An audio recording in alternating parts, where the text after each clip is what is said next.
Nous allons maintenant déterminer le sinus et le cosinus du réel x qui est égal à moins 163 pi sur 4.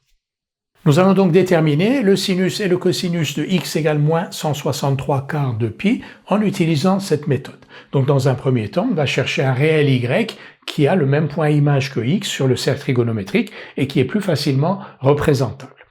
On a vu dans le chapitre consacré au positionnement d'un nombre réel sur le cercle trigonométrique deux méthodes pour faire cela, c'est-à-dire pour chercher un réel y qui ait le même point image que x sur le cercle trigonométrique, mais qui soit plus facilement représentable.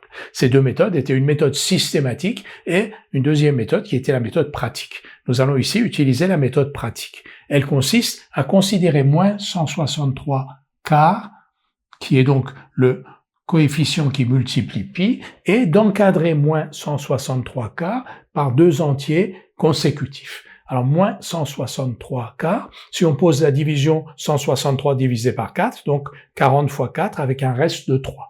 Donc, moins 163 quarts est compris entre moins 40 et moins 41.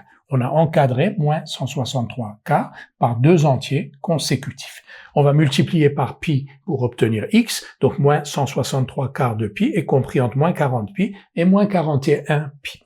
Maintenant, on va additionner aux trois membres de cette double inégalité un multiple de 2 pi. Ici, on va additionner 40 pi. Si on additionne, on va revenir sur ce 40 pi. Si on additionne 40 pi aux trois membres de cette double inégalité, on va donc avoir moins 41 pi plus 40 pi moins pi, x plus 40 pi, et ici 0.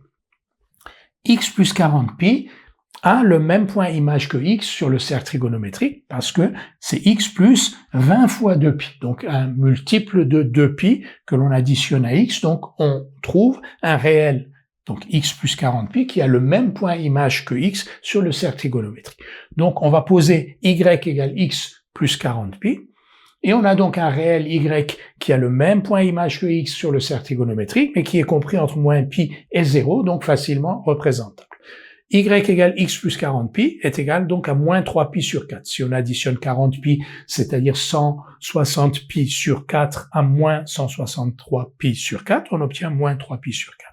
Donc on a trouvé, ça c'est la première étape, donc on a trouvé un réel y qui est égal à moins 3 pi sur 4 et qui a le même point image que x sur le cercle trigonométrique parce que x est égal à y moins 40 pi ou y est égal à x plus 40 pi.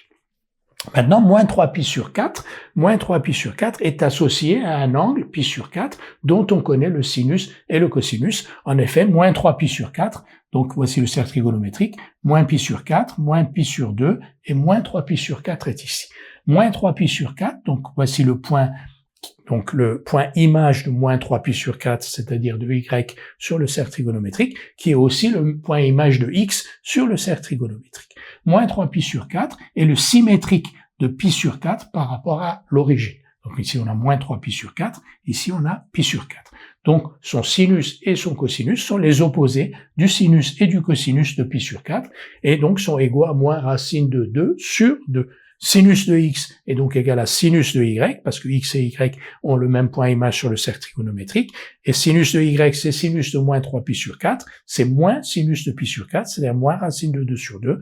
La même chose pour le cosinus. Cosinus de x est égal à cosinus de y, qui est lui-même donc égal à cosinus de moins 3 pi sur 4, c'est-à-dire moins cosinus de pi sur 4, c'est-à-dire moins racine de 2 sur 2. Nous avons donc déterminé le sinus et le cosinus de x égale moins 163 pi sur 4. Une petite remarque, ici, nous avons additionné 40 pi aux trois membres de cette double inégalité. On aurait pu additionner 42 pi. 42 pi est aussi un multiple de 2 pi, 21 fois 2 pi. Si on avait additionné 42 pi, on aurait eu ici pi, ici x plus 42 pi, et ici 2 pi. Et là aussi, le réel qu'on aurait obtenu, appelons-le z, aurait convenu. Pourquoi? Parce qu'on aurait eu donc x plus 42 pi, compris entre pi et 2 pi, et x plus 42 pi, c'est 2 pi de plus que x plus 40 pi, 2 pi de plus que moins 3 pi sur 4, c'est 5 pi sur 4. Et 5 pi sur 4,